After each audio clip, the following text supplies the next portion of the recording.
আর এই যে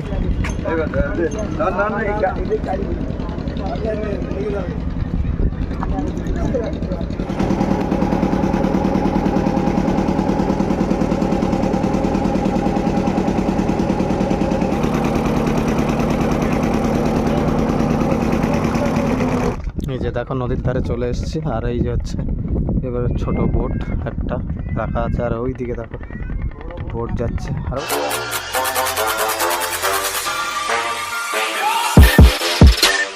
hey guys, শুভ সকালবেলা। তো কি তোমরা সবাই কেমন আছো? আশা করি তোমরা সবাই খুব খুব ভালো আছো, আর আমিও ভীষণ ভালো আছি। তো আবারও একটা নতুন ইন্টারেস্টিং ব্লগে তোমাদের সবাইকে সুস্বাগতম। তো বেসিক্যালি ব্যাপারটা হচ্ছে, তো আজকে একটা বন্ধুর বিয়েতে নেমন্তন্ন আছে, তো আমি যাচ্ছি সেই নেমন্তন্নে। আর সেটা হচ্ছে আমার মামার বাড়িতে। তো বন্ধুর বিয়েটা হচ্ছে আমার মামার বাড়ির পাশে, তো সেখানেই যাব। আর কী করে কি যায় না যায় সব কিছুই তোমাদের সঙ্গে শেয়ার করবো। তো চলো কন্টিনিউ দেখতে থাকো। যাই হোক, একটা ভ্যান আসছে, নিয়ে যাই নাকি দেখি। আগে অটোটা গেল, ওটা হচ্ছে রিজার্ভ অটো ছিল।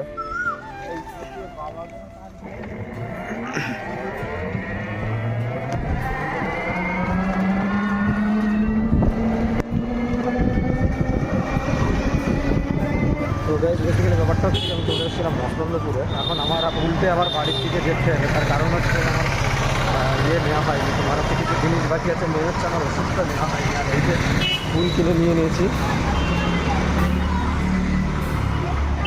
তো চলো দেখতে থাকো কন্টিনিউ, আবার পরে কথা হচ্ছে। ভাই ভাই, কি মারাত্মক লেভেলের জ্যামে পড়েছে, মানে সেটা ভাঙা জ্যাম। এই যে রাস্তাটা এখানে এতটা সরু, মানে এরকম জ্যামে পড়েছে যে মানুষ ধরে আসতে পারছে না। এই দেখো,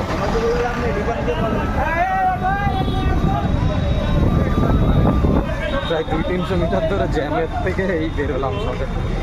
তো চলো, বেসিক্যালি ব্যাপারটা হচ্ছে, এখন রাহুল আসবে, রাহুলের জন্য দাঁড়িয়ে আছে। ও হারোয়াতে আসছে, হারোয়া থেকে বাইক নিয়ে আসছে।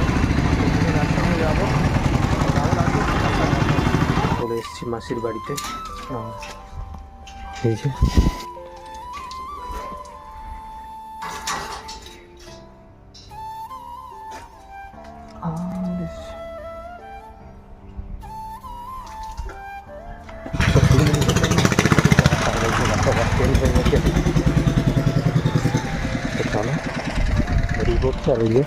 সামনে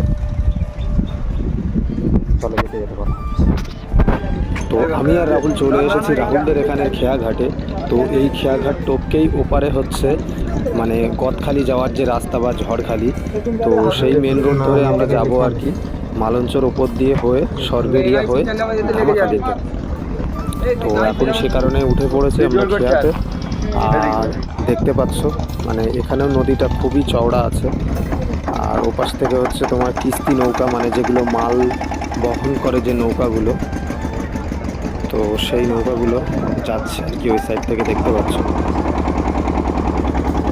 তো এখানে দেখতেই পাচ্ছ খেয়া ছেড়ে দিয়েছে, আর নদী ভর্তি কচুরিপানা আসছে ওদিক থেকে। তো এখন হচ্ছে জোয়ার লেগে গেছে নদীতে, সেটাও দেখতে পাচ্ছ।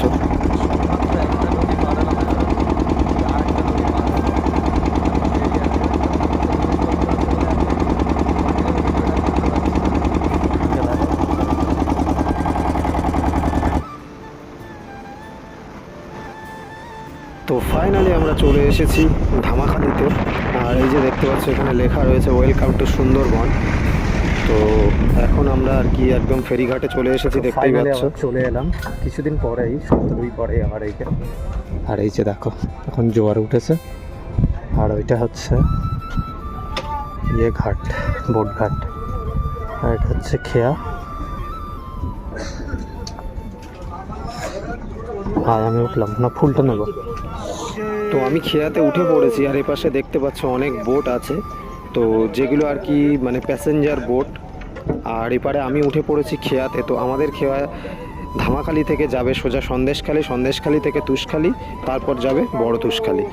আর দেখতে পাচ্ছ নদীতে এখন ফুল জোয়ার, তো যে কারণে জল কতটা দেখতেই পাচ্ছ, অ্যান্ড কতটা চওড়া সেটাও দেখতে পাচ্ছ। তো চলো, আর এই যে আমাদের খেয়া ছেড়ে দিয়েছে ধামাখালি থেকে। তো নদীর ভিউজটা কতটা কি সুন্দর লাগছে সেটা দেখতেই পাচ্ছ। তো বোটের উপর থেকে মানে খেয়া বোটের উপর থেকে আলাদাই একটা ফিলিংস দেখতেই পাচ্ছ সেটা। অ্যান্ড সবাই এখানে দাঁড়িয়ে আছে। প্রায় আমরা যে খেয়াতে উঠেছিলাম সেটাই মিনিমাম 50-60 জন মতো আছে। তো তো দেখতেই পাচ্ছ ভিউজটা কতটা সুন্দর লাগছে। আর দেখতে থাকো, আবার পরে কথা হচ্ছে। তো দেন আমরা এখন চলে এসেছিলাম একদম পুরো নদীর মাঝ বরাবর। তো আর এই যে এখন আস্তে আস্তে মানে সন্দেশখালী ঘাটের কাছে চলে এসেছে। তো চলো কন্টিনিউ দেখতে থাকো।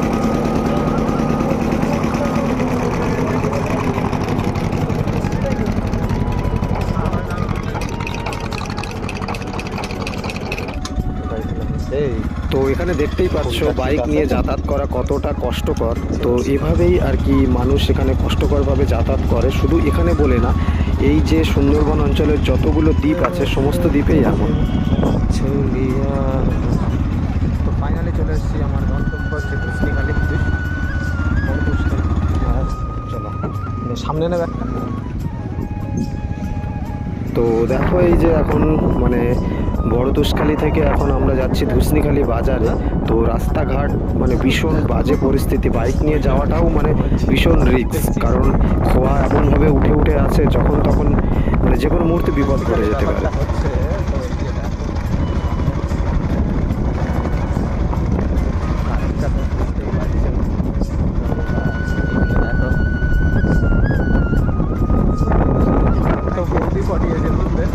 সেটা আমি বোর্ডে যখন ইশারা করছিলাম, সরি খেয়াতে, তো সেটা আমি আর কি বুঝতে পেরেছিলাম, সেটাই রাহুলের সাথে আলোচনা করছিলাম।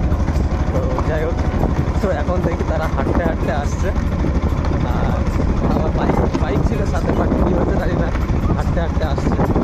দেখো কত বড় বড় রাজহাঁস রাস্তা দিয়ে চলছে, কত বড় বড় রাজহাঁস রাস্তা দিয়ে চলে বেড়াচ্ছে, দেখতে পাচ্ছি না। যাই হোক, আগে মানে স্টোরেজটা ক্লিয়ার ছিল না, ওই কারণে স্টোরেজটা আবার ক্লিয়ার করে নিলাম। যেটা বলছিলাম মানে বৌদি পটিয়ে নিয়ে খেয়াতে আর কি হচ্ছে, খেয়াতে আর কি ইশারায় কথা হচ্ছিল, যেটা আমি বুঝতে পেরেছিলাম। তো সেটাই আর কি রাহুলের সঙ্গে আলোচনা করছিলাম যে আর কি খেয়াতে এরকম এরকম ব্যাপার। তো তারপরে দেখি আর কি বাইকে করে নিয়ে আসছিল, আস্তে আস্তে হঠাৎ কী হয়েছে, রাস্তায় দেখি হাঁটতে হাঁটতে আসছে। আর আমরা এই যে ভিআইপি রাস্তা করে যাচ্ছি আমার বাড়িতে। চলো কন্টিনিউ দেখতে থাকো, আবার পরে কথা হচ্ছে। কালের আবির দেখতে পাচ্ছ। তো তখন ওই খুশির বাড়িতে ছিলাম, মানে রাহুলের বাড়িতে। তো সেই সময় একটা দাদা আর কি রং নিয়ে বেরিয়েছিল আবির নিয়ে, তো আর কি মাথা বেশ ছিল না বলে, তো যাই হোক ডালেতে একটু করে ওকে আমাকে একটু ডালে অল্প অল্প করে আর কি আবির দিয়ে দিয়েছে। তো সে কারণে আর কি ওকে আবির। বেসিক্যালি ব্যাপারটা হচ্ছে এখন চলে এসেছিলাম হচ্ছে পুরনো মামার বাড়িতে। আর এই যে দেখো নদীর ধারে এসছে, তো এই যে দেখো নদীর বাঁধের নতুন বাঁধ দিয়েছে।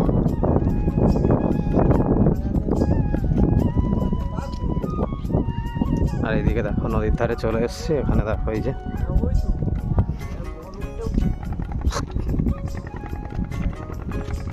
দেখ,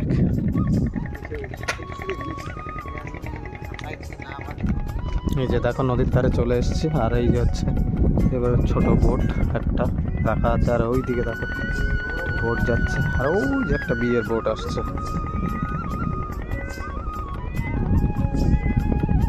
আর এই যে দেখো সেই জঙ্গল, আর এইদিকে সব দাঁড়িয়ে আছে এরা, আর এই যে আমি। তো চলো